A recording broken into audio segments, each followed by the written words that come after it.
जय हिंद दोस्तों, मैं आज आपको बताने वाला हूं कि मिस्टर आशीष सेन जी ने कमेंट बॉक्स में कमेंट करके पूछा है। उन्होंने पूछा है कि जो लेटेस्ट जनरेशन के प्रोसेसर आ रहे हैं अभी 11 जनरेशन, 10 जनरेशन या फिर 7-8 जनरेशन के जो प्रोसेसर हैं उन्हें ना लेके नए जो पुराने प्रोसेसर के लैपटॉप होते हैं जैसे कि फर्स्ट जनरेशन, सेकेंड जनरेशन के जो प्रोसेसर है, क्या उन्हें बाय करना चाहिए या नहीं करना चाहिए, और अगर बाय करना चाहिए तो क्यों करना चाहिए। तो मैं उसके बारे में आपको डिटेल में बताने वाला हूँ। तो सबसे पहले हम समझते हैं जनरेशन बेसिकली क्या होता है। तो जो जनरेशन होता है उसमें क्या होता है कि जब कभी भी कोई भी प्रोसेसर में नई चीज़ें अपग्रेड होती हैं, जैसे कि क्लॉक स्पीड हो गया, उसकी बेस स्पीड हो गया, या कुछ नई उसके आर्किटेक्चर में कुछ नया इम्प्रूवमेंट होता है, या फिर कुछ चीज़ इन्हेंस हो जाती है उसके अंदर, तो क्या होता है वो जनरेशन जो होता है वो अपग्रेड हो जाता है। तो जैसे फर्स्ट जनरेशन के जो प्रोसेसर हुआ करते थे उनके अंदर 32 और 28 नैनोमीटर का ट्रांजिस्टर साइज मिलता था। बेसिकली जो प्रोसेसर होता है वो लाखों ट्रांजिस्टर से मिलके बनता है।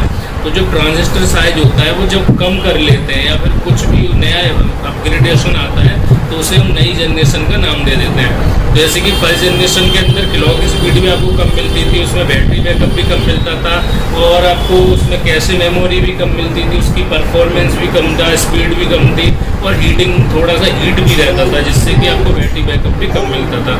क्योंकि जो उसका ट्रांजिस्टर का साइज़ था प्रोसेसर का वो 32-28 नैनोमीटर तक का ट्रांजिस्टर साइज़ था, जो कि बहुत बड़ा था आज की डेट के अकॉर्डिंग।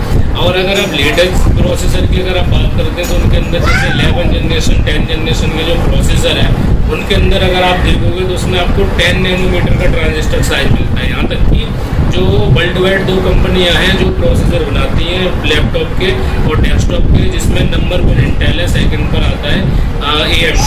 क्योंकि मोस्टली लोग इंटेल के बारे में ज़्यादा लोग जानते हैं, AMD के बारे में कम जानते हैं। लेकिन AMD ने अभी पूरे वर्ल्ड वाइड 7 नैनोमीटर का प्रोसेसर बना दिया है, जो कि अभी तक इंटेल में नहीं आया है। बाकी का इंटेल में जो भी आपको देखने को मिलेगा वो 10 नैनोमीटर का प्रोसेसर देखने को मिलेगा। प्लस जो लेटेस्ट जनरेशन के होते हैं उसके अंदर क्या होता है कि आपको क्लॉक स्पीड ज़्यादा मिल जाती है, और लेटेस्ट प्रोसेसर में एक नई टेक्नोलॉजी, नए प्रोसेसर मार्केट में आ रहा है, जैसे U प्रोसेसर है, H प्रोसेसर है। तो प्रोसेसर की जो आर्किटेक्चर होता है उनके अंदर नई नई चीज़ें होती हैं, वो सब चेंज कर दिया है। वो उसके ऊपर मैं डेडिकेटेड एक अलग से वीडियो बनाऊंगा।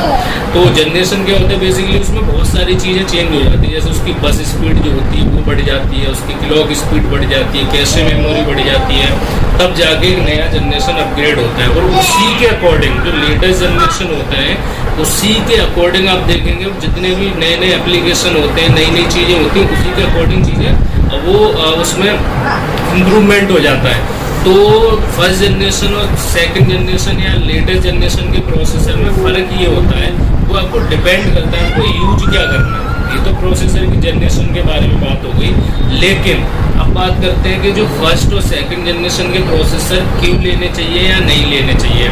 तो जो वो डिपेंड करता है आपके काम के ऊपर। अगर आपका बेसिक यूज है, basic use in the sense suppose that आपको नॉर्मल ब्राउजिंग करनी है, या फिर आपको नॉर्मल कोई वर्ड, एक्सेल, पावर पॉइंट पे काम करना है, कोई प्रोफेशनल काम नहीं करना है आपको, या फिर इंटरनेट सर्फिंग करनी है, मेल से रिलेटेड काम करने हैं, बेसिक जो काम होते हैं वो करने हैं आपको, तो फर्स्ट और सेकंड, थर्ड जनरेशन कोई मैटर नहीं करता है। लेकिन जब आप बात करते हैं प्रोफेशनली, जब आपको कुछ नया अपग्रेड करना, नया काम करना होता है, सपोज दैट आपको लेटेस्ट एप्लीकेशन पे काम करना है किसी के ऊपर, या लेटेस्ट विंडो के ऊपर काम करना है, MS ऑफिस के ऊपर काम करना है, बहुत सारे एप्लीकेशन है जैसे ऑटोकैड है, प्रीमियम प्रो है, और भी बहुत सारे जो कि पुराने जनरेशन के जो प्रोसेसर है उनसे कंपैटिबल नहीं होते, उन पर वो नहीं रन करते, बहुत सारी चीज़ों का एक्सेस नहीं मिलता है आपको, और बहुत सारे बग्स होते हैं, बहुत सारी प्रॉब्लम्स आपको फेस करनी पड़ सकती है। लेकिन अगर आपका, फिर से मैं आपको कहूँगा, अगर आपका बेसिक यूज है तो कोई फ़र्क नहीं पड़ता